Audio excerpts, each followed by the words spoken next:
Hi friends, welcome to our new channel your estates. Friends, ఇప్పుడు ఈ వీడియోని మీరు చూసారంటే ఖచ్చితంగా ఒక ఇంటికి ఓనర్ అయిపోతారండి. దానికి నేను గ్యారంటీ అండి. ఎందుకంటే ఇంత పర్ఫెక్ట్గా ఎందుకు చెప్తున్నానంటే మనకి 153 గజాలలో east facing double bedroom independent house అయితే మనకి సేల్కి వచ్చిందండి.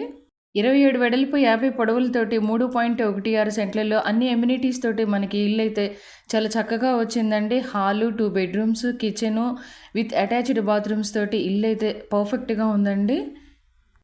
హౌస్ లొకేషన్ కనుక చూసినట్లయితే మన పల్నాడు జిల్లా నరసరావుపేటలో మనకి హౌస్ అనేది అవైలబుల్లో ఉందండి. ఈ బిల్డర్స్ వచ్చేసరికి దాదాపు 200 ఇళ్ళు అయితే వీళ్ళు కట్టించి అమ్మారండి. Site value and construction value పర్ఫెక్ట్గా ప్లాన్ చేసి ఇస్తున్నారండి వీళ్ళు. ప్రైస్ కనుక చూసినట్లయితే 53 ల్యాక్స్ వరకు చెప్తున్నారండి. నెగోషియబుల్ అయితే ఉంటుంది. 45 ల్యాక్స్ వరకు బ్యాంక్ లోన్ వస్తుందండి. 24 అవర్స్ డ్రింకింగ్ వాటర్, 100% వాస్తు గల ఈ ఇంటిని అయితే మిస్ చేసుకోమాకండి friends. Please subscribe our channel. Thanks for watching this video friends.